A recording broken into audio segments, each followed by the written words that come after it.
In Return of the Jedi, you see a reappearance of the Death Star, and there's a couple differences. One of them is that the Death Star this time is under construction, and the other is that the Emperor is actually on board the Death Star this time. Yes, I know. Philosophically, because this was the second attack on the Death Star that the audience was going to see, it had to be more complex than what you had seen in the first Star Wars film.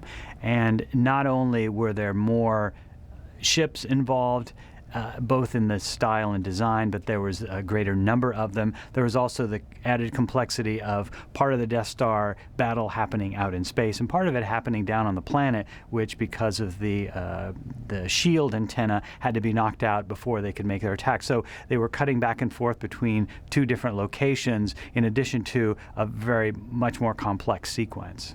Working on the sequence, it was almost dizzying the amount of spaceships that were in some of those shots, and they came up with several ways to cheat that. One of them was they would photograph the spaceships, and this was way back before Photoshop, so you would actually have to go in and shoot them on film, make prints, and then from those photos we would go in with an X-Acto knife and cut out the photos of the spaceships, place them on a pane of glass, and sometimes there would be 3 layers of glass, and then they would shoot that, so you'd get 70, 80 ships in one single pass rather than having to shoot each one of them individually.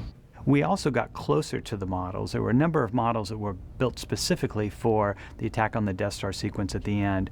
One of them was the band on the Death Star itself. We built a very large-scale model of that so the camera could skim along that.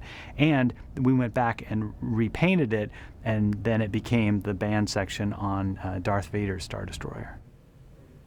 We built about a 6-foot wide section of the conning tower on the regular Star Destroyer for some very close shots on that. In Star Wars, there was the famous trench battle, which at the time was just absolutely amazing, with all the fighters flying down into the surface trench on the Death Star. And looking back, that was a fairly simple thing to do with your camera because it's not completely enclosed. You can have a boom arm coming in, holding the camera, going down the trench. Well, taking it to the next level on Return of the Jedi, they actually went inside the Death Star, and so you had equipment all around you. And that had to be created in such a way that pieces came out. So every shot you see where you're going down a tunnel, there are model makers and stagehands off to the side waiting as the camera would slowly move down. If a piece got out of the frame, they would go in and move it out, and then the camera would move on even further, and then they'd pull the next one out, like a big zipper in a way. It's interesting in life. Sometimes you go in thinking you want one thing, and then you come out on the other side going, wow, that was great, but not for why I thought it was going to be great.